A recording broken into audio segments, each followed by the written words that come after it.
नमस्कार, आप देख रहे हैं पीओ भारत। देखिए, इस वक्त बिहार में बड़ी सिर फुटौल देखने को मिल रही है। मुकेश सहनी, जो कि सन ऑफ मल्लाह है, खुद को कहते हैं, और साथ ही बीजेपी के प्रदेश अध्यक्ष दिलीप जायसवाल के बीच में देखिए ये विवाद काफी गहरा हो चुका है। तू तड़ाक तक बात पहुंच गई है। एक दूसरे के लिए जिस भाषा का इस्तेमाल किया जा रहा है, कहीं ना कहीं ये संकेत दे रहा है कि लड़ाई बहुत बड़ी आगे बढ़ चुकी है।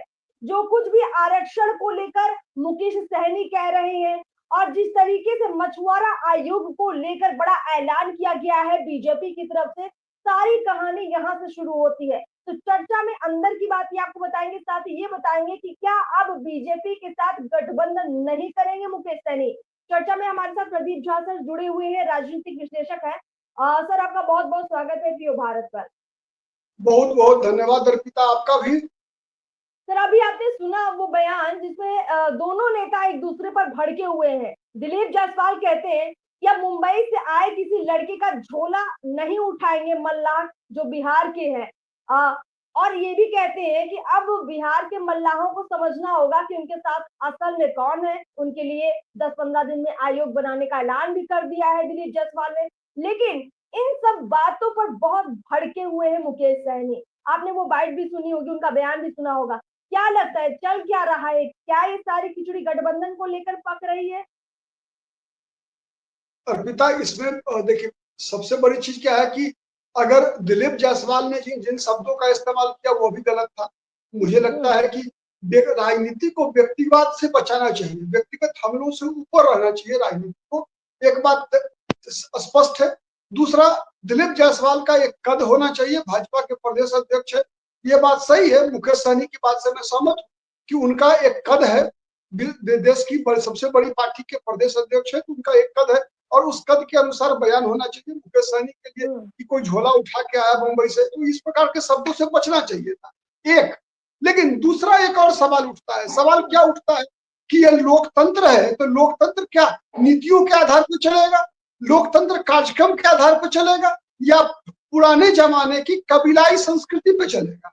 तो ये जो कबीलावाद है, कबीलावाद जैसे पहले क्या हुआ करता था कि ये भील जाति का कबीला है, ये प्रतिहार का कबीला है, ये फलाना मुंडा का कबीला है। तो ये जैसे आज भी इस्लामिक देशों में क्या होता है, कबीलाई संस्कृति है, ये कुर्दों का है, ये यजीदी का है। तो इस प्रकार के कबीला, ये सिया का है, ये सुन्नी का है। तो ये कबीलावाद थोड़े है भारत में। भारत में संवैधानिक लोकतंत्र है, और इस लोकतंत्र में जो राजनीतिक दल है वो अपने नीति और कार्यक्रमों के आधार पर जनता के बीच जाते हैं।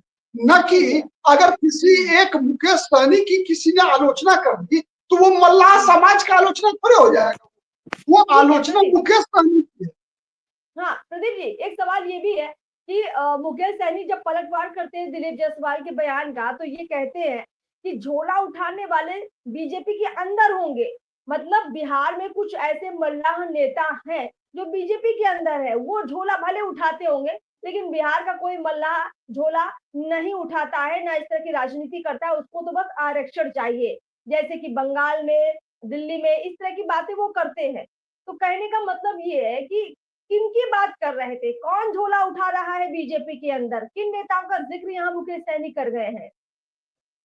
देखिए अर्पिता, झोला उठाना केवल नकारात्मक शब्द नहीं है। आप अपने परिवार का झोला नहीं उठाइए क्या? आप अर्पिता, आप जो जर्नलिस्ट है तो आप अपने परिवार के लिए काम नहीं कर रही है क्या? तो हर व्यक्ति, जो व्यक्ति किसी पॉलिटिकल पार्टी का सदस्य है, अपनी पार्टी का झोला उठाए हुए है। झोला उठाना कोई नकारात्मक शब्द है ऐसा मेरा मानना तो नहीं है। मैंने भी किसी का झोला उठाया है, मेरे ऊपर भी किसी की जिम्मेवारी है। झोला उठाने का मतलब होता है जिम्मेवारी वहन करना, नंबर एक। नंबर टू, अब उसको आप देखते किस रूप में है इस पर डिपेंड करता है। अब झोला उठाने को अगर कोई ये समझ ले कि हम मतलब उसमें चमचई के बल पर या किसी की गणेश परिक्रमा के बल पर अगर हम आगे बढ़ रहे हैं, अगर, तो ये बात तो सब पर लागू होता है। मैं किसी पॉलिटिकल पार्टी का पक्ष नहीं ले सकता। ये तो सब पर लागू होता है कि हर व्यक्ति को जब कभी भी आप जब कभी भी, मतलब कोई इंडिविजुअल या कोई पॉलिटिकल पार्टी जब मुद्दे के आधार पर नहीं बनेगी, जब उसकी कोई खास कार्यक्रम नहीं होंगे तब तो केवल व्यक्तिवाद है ना। यहाँ वीआईपी मतलब क्या है? वीआईपी मतलब विकासशील इंसान पार्टी है, ठीक है, लेकिन विकासशील इंसान पार्टी में क्या विकास माने उनका रोल मॉडल क्या है? तो उनका मॉडल एक ही है, एक ही मॉडल है ना कि निषादों को आरक्षण दे दो, एक कार्यक्रम है उसके आधार पर बनी हुई पार्टी है।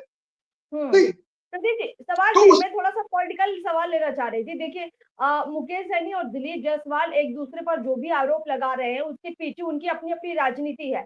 कहीं ना कहीं बीजेपी के पास जो निषाद नेता है, मुकेश सहनी को क्या उनसे दिक्कत होने लग गई है? उनको लगता है कि बीजेपी को अब शायद उतनी जरूरत मुकेश सहनी की नहीं है। और आपने लोकसभा चुनाव में देखा भी होगा कि बीजेपी ने किस तरीके से साधा है अन्य जो निषाद नेता है उनको।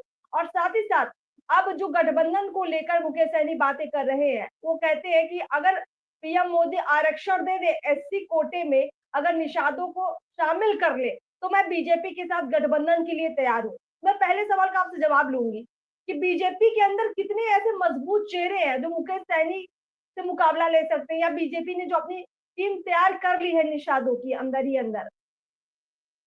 अर्पिता, आपका दो सवाल है, एक सवाल है कि निषादों को आरक्षण, दूसरा सवाल है कि बीजेपी माने क्या मुकेश सहनी के साथ क्या करे। एक सबसे पहली चीज समझिए कि आज मुकेश सहनी मांग कर रहे हैं कि शेड्यूल कास्ट में शामिल करना, ठीक है, निषाद को। क्या शेड्यूल कास्ट वाले लोग तैयार हैं कि निषाद जाति को एससी में शामिल कर लिया जाए? सवाल ये उठता है ना, क्योंकि भारतीय लोकतंत्र में भारत में जो सरकार बनती है वो तो 100% लोगों की सरकार बनती है। सरकार भले ही बनती हो 35% वोट से, 40% वोट से, 45% वोट से, लेकिन जब सरकार बन जाती है तब तो वो 100% वोटर की सरकार होती है। तो क्या आर माने एससी कैटेगरी में मुकेश सहनी जो बोल रहे हैं निषाद को शामिल कर लीजिए, तो क्या जो पहले से एससी है 22 जातियां हैं बिहार, तो क्या वो लोग इसके लिए तैयार हैं? सवाल ये उठता है। वो 22 जाति जो 19% वोटर हैं वो तैयार होंगे, नंबर वन। नंबर टू, मैं बता रहा हूं, कल को अगर जाट समाज कहे अपनी संख्या बल के ताकत पर कि हमको हरियाणा का जाट कहे कि हमको अनुसूचित जनजाति में शामिल कर दीजिए, क्या करेगी भारत सरकार बताइए? केंद्र में संविधान में अनुसूचित जाति कौन है इसकी स्पष्ट परिभाषा है।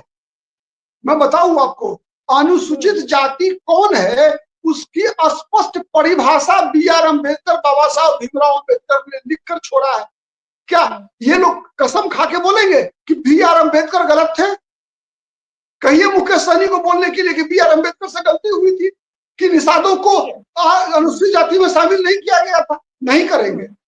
मैं तो बता रहा हूं, ये केवल और केवल जनता को बुर्बक बनाने के लिए अपनी जाति के पीठ में ही छुरा भोंकने की नीति है। सर सवाल ये रही बात आपने कहा, बीजेपी फिर बीजेपी, ठीक है आप कह रहे हैं कि आरक्षण का बहाना बना के हो सकता है कि मुकेश सहनी गुमराह कर रहे हैं अपने समाज के लोगों को अपनी राजनीति को चमकाने के लिए, ठीक है। पर बीजेपी अब चुनाव नजदीक आते ही कह रही है कि हम 10-15 दिन के भीतर मछुआरा आयोग का गठन कर देंगे। दिलीप जायसवाल ये बात आज से 4 महीना पहले और पहले बोल सकते थे। अब चुनाव नजदीक है तो अब निषादों को साधने के लिए इस तरह का लॉलीपॉप दे रही है बीजेपी। इस पर भी तो कहीं ना कहीं सोचना चाहिए। 100% सोचना चाहिए। अगर बीजेपी को मछुआरा आयोग बनाना था, मैं बताऊं, मछुआरा आयोग की मांग जो माने वादा जो बीजेपी ने पिछले विधानसभा चुनाव के दौरान किया था, मुझे वैसे ही याद है कि 2020 के विधानसभा चुनाव के दौरान मछुआरा आयोग बनाने की बात बीजेपी ने कही थी, नंबर एक। नंबर टू, आज साल भर से लगातार मुझे पता है प्रक्रिया जारी है, लेकिन बिहार सरकार का इतना स्लो काम है कि फाइलों में पड़ा हुआ साल भर से। मैं व्यक्तिगत रूप से जानकारी है मुझे कि साल भर से ये प्रक्रिया सचिवालय में चल रहा है। अब तक क्यों नहीं कार्रवाई कर पाई सरकार?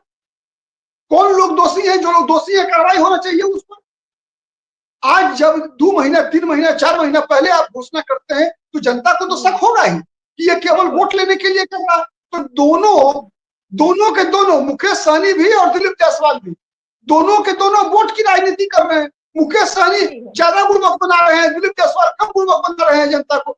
देखिए मैं बताऊं, जो दर्शक देख रहे हैं उनको समझना चाहिए सबसे पहले, ठीक है। इस देश में अनुसूचित जाति में कौन सी जाति शामिल होगी, अनुसूचित जनजाति में कौन सी जाति शामिल होगी, किस आधार पर होगी, ये संविधान में व्यवस्था है। नंबर 1, आपने देखा, उदाहरण के लिए मैं बता रहा हूं अर्पिता, जाट समाज ने आरक्षण के लिए कितना बड़ा आंदोलन किया।